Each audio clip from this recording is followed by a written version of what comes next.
11th standard படிக்கிற ஒரு பையன் அந்த ஸ்கூல் கேம்பஸுக்குள்ள இருக்க ஒரு மூடப்பட்ட கிணத்துக்குள்ள இருந்து கிட்டத்தட்ட 3 நாளைக்கு அப்புறம் இறந்த நிலைமையில கண்டுபிடிக்கப்பட்டிருக்கான். அப்படி அவனுக்கு என்னதான் நடந்துச்சு? திருப்பத்தூர் டிஸ்ட்ரிக்ட் நாட்றம்பள்ளி டவுன்ல இருக்க கொத்தூர் அப்படிங்கிற ஒரு வில்லேஜை சேர்ந்தவர் தான் சின்ன தம்பி. இவருக்கு 3 பொம்பளை பிள்ளைங்களும் கடைசியா 15 வயசுல முகிலன் அப்படிங்கிற ஒரு பையனும் இருக்காங்க. இந்த முகிலன் திருப்பத்தூர்ல இருக்க டொமினிக் சேவியோ ஹையர் செகண்டரி ஸ்கூல்ல 11th ஸ்டாண்டர்டும் படிக்கிறாரு.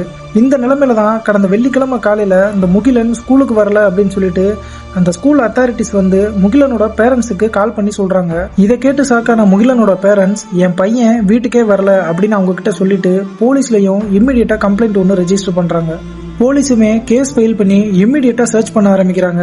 ஆனா 2 நாளா தேடியும் முகிலனை எங்கேயுமே கண்டுபிடிக்க முடியல. கடைசியா அந்த ஸ்கூல் கேம்பஸ்லயே தேடலாம் அப்படின்னு சொல்லிட்டு ஒரு மோப்பனாய கூட்டிட்டு அந்த ஸ்கூல்ல போய் தேட ஆரம்பிக்கிறாங்க.